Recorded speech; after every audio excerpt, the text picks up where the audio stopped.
హాయ్ అండి, welcome back to my channel. నేను ఈరోజు వీడియోలో మెహందీ 5వ క్లాస్ అప్లోడ్ చేస్తున్నాను. నేను ప్రీవియస్గా 4 క్లాసెస్ అప్లోడ్ చేశాను.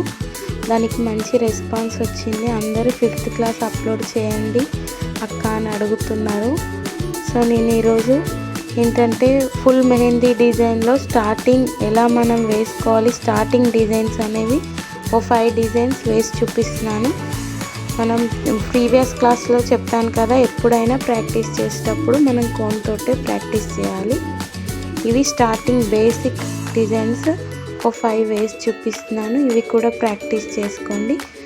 నా ప్రీవియస్ క్లాసెస్ మిస్ అయిన వాళ్ళు అన్ని క్లాసెస్ లింక్ అనేది ఈ ట్యుటోరియల్ డిస్క్రిప్షన్లో అన్ని మెహందీ క్లాసెస్ లింక్స్ ఇస్తాను. చూడని వాళ్ళు ఫాలో అవ్వండి.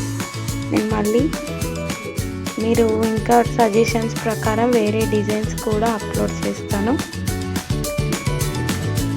ఇలా అన్ని ఫుల్ డిజైన్స్లో మనం స్టార్టింగ్ ఎలా వేయాలో కన్ఫ్యూజన్ ఉంటే ఇవి ప్రాక్టీస్ చేసుకోండి.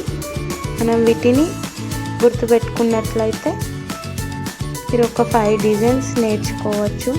చాలా ఈజీ ప్రాక్టీస్ చేస్తే ఇవి. ఓకే, ఫస్ట్ టైం నా ఛానల్ చూస్తున్న వాళ్ళైతే సబ్స్క్రైబ్ చేసుకోండి. మెహందీ నేర్చుకోవడం ఇష్టం ఉన్న వాళ్ళైతే ఫాలో అవ్వండి. మిగతా క్లాసెస్ లింక్ డిస్క్రిప్షన్లో ఇస్తాను.